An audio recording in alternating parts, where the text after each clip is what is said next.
Hello all, welcome back to my channel. So in the previous video we discussed on the precision time protocol specification and how the working happens, how the time slave will get synchronized with the time master, and what are the frames that are being sent, and how the timestamps are captured, and how the time slave corrects itself with with respect to the time master the time value. So in this video, we will discuss on the specification of time synchronization with respect to AutoSAR consortium, with respect to the SWS document of AutoSAR, specification of time synchronization. So, let's take some of the main areas here. Firstly, in this document, let's try to explore the functional specification.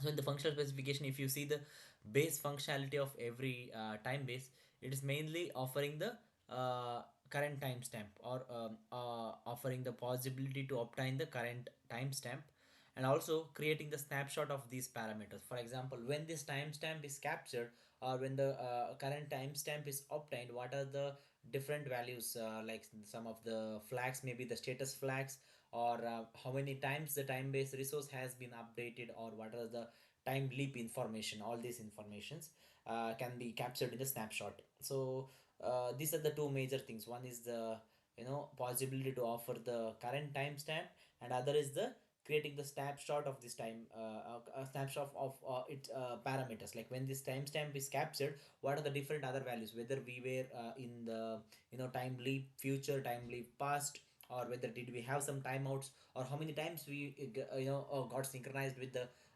time master. All this information can be captured in the snapshot parameters.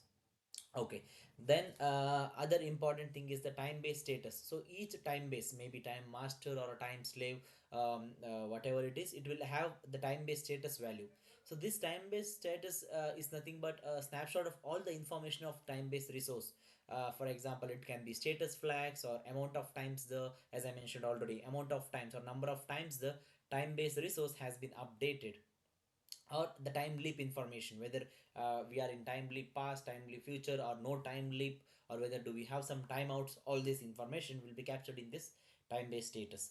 So let's explore this time based status bit further. So this time based status will be for each of the time based resource, or time master or the time slave, and it will have value something like this. Yeah, so the synchronization state. So each of the time base, like whenever it uses this stbm underscore get current time, then it will derive the status value. That is nothing but the time base status value will be returned by this function, and it will have a 1 byte value. Like for example, the bit 0 will indicate whether we had some timeouts or not, and bit 1 is reserved for now for future usage, and bit 2 will tell whether we had sync to gateway or not, and bit 3 will tell the global time base information, and bit 4 the time leap future, and bit 5 the time leap past. Okay, now if the bit 0 is set, which means that timeout has occurred for the time for offset or referenced synchronized time base. That is the meaning, the timeout has occurred. If it is 0, then no timeout has occurred. And if bit 2 is set, there was a sync to the gateway. There was a synchronization with the gateway. If it is not set, then there was no synchronization with the gateway. That is the meaning. And bit 3, if the bit 3 is set, if the bit 3 is set, then it means that yeah, a local offset reference time base have synchronized with the global time base at least once. Which means that, for example, just think that you have a time base, time base, like a master and a slave. Okay, slave is in another domain, and master is in another domain. Okay, and if the time base slave, if the slave synchronizes with the master at least once, then this bit 3 will be set. Bit 3 will be set. Okay, which means 0x8. So maybe I think yeah, the this is how it is. And then the next thing is the timely past and future. So if these bits are set, which means that yeah, there was a timely past or timely future with respect to the time master. If it is not set, there are no time leaps anymore. So that is the meaning. Okay, This is the time based status which we just discussed. Now coming to the rate deviation. Okay, so see, over a period of time, the clock of the time master, sorry, the time master or the time slave will, of course, will drift over a time, over the period of time. So application will have different threshold for acceptable time drift values. If the drift is too high, we cannot rely on that time anymore. So the applications will have different thresholds for acceptable drift values. Hence, there needs to be a way. There needs to be a way how the application can access this information. So it is based on this get rate deviation function, or the parameter, or the function. So here it is, like get rate deviation. So stbm underscore get rate deviation, something like that. So this function will return the calculated rate deviation of the time based resource against the time source that it is synchronized to. Okay. And this function will return how much percentage of drift you have with respect to the time master. Say for example, you have a time slave, then it will give how much is the rate of deviation with respect to the time master.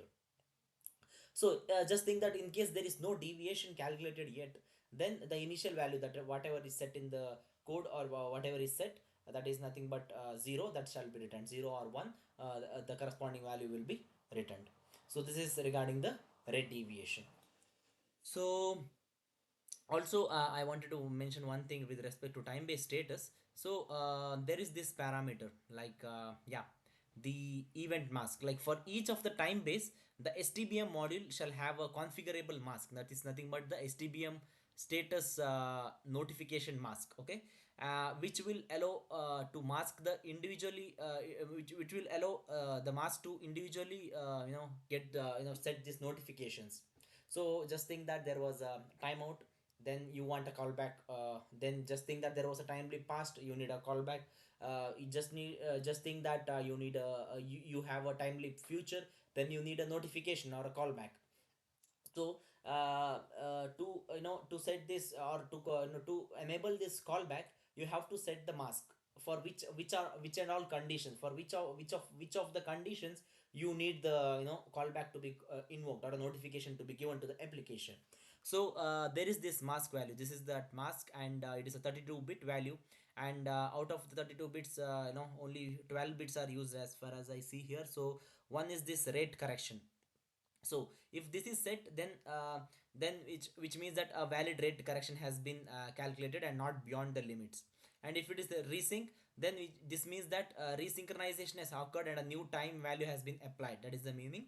And if it is one, sync to the global master, if sync to the subdomain, and sync to the sorry, timely past has been occurred, that is the meaning here. Or timely future is occurred, and these two bits will indicate whether timely future is still there or not, like if it is removed or not, that will be given by these two bits.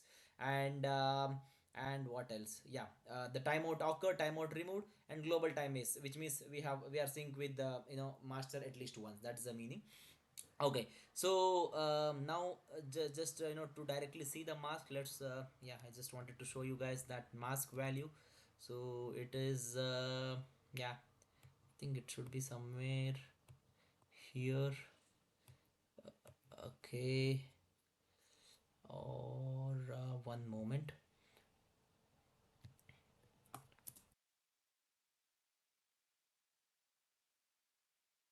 should be something like this.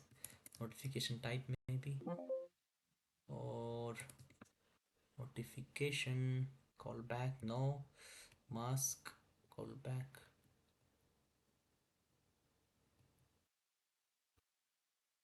missing this, one moment. It should be something like this. One moment, one moment. Yeah, it is. Yeah, here it is. This is the one. If we go here, maybe we directly get the mask, so that it will be, yeah, here it is. This is the mask I was mentioning.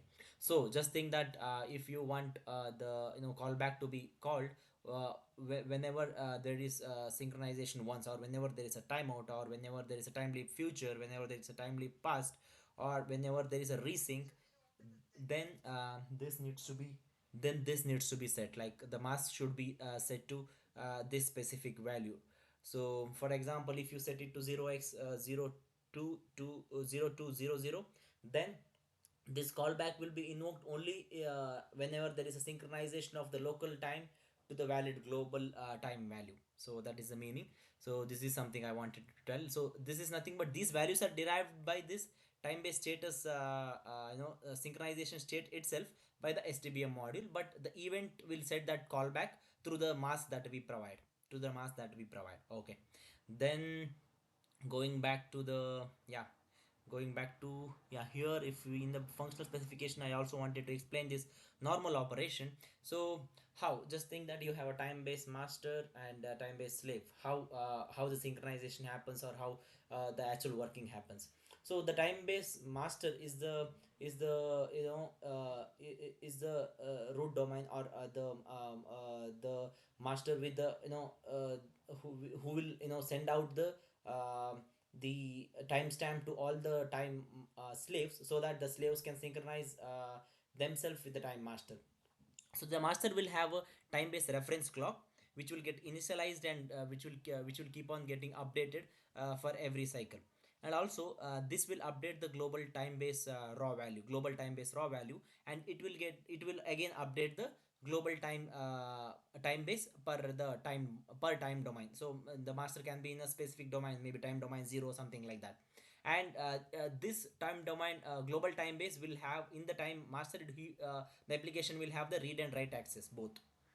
And this time domain will whenever it will keep sending the synchronization messages, that is the sync messages or the follow up messages. This will be sent out, and whenever this sync message is sent out, there will be a time stamping called the egress time stamping. And then in the follow up message, the time when the sync message was sent will also be filled up, and it will be sent out. Okay. So now the time sync messages that are sent out is having the global time synchronized, and also if ever there is some offset, that will be sent out. Now what happens, this global time synchronized value, or the global time and with the offset, will be received by the time slave. So there will be a time stamping here again. This is called the ingress time stamping. And this timestamp, the time slave will add it to the local time base. It will correct itself, it will add it to the local time base, and also update the local time base time domain. Maybe it can be time domain 4 or something like that, time domain 32, something like that. So it will update its time domain value. And all the applications in the time slave will have access to this local time base time domain, and it will be read by the application. Okay. And also, and one more thing, just think that initially the slave is not getting synchronized to the time master. In that case, the slave will also have its local time, that is a time based reference clock here with whatever is mentioned. Until it gets synchronized, it will use this local time base, or if ever it goes out of sync, it can use its local time to update its time information. So this is how the time based master and time based slave will synchronize, time based slave will synchronize itself with the time based master or the global time. So this was regarding the normal or the base functionality of time base and important parameters. Thanks for watching the video. If you like this video, please give it a thumbs up. Thank you.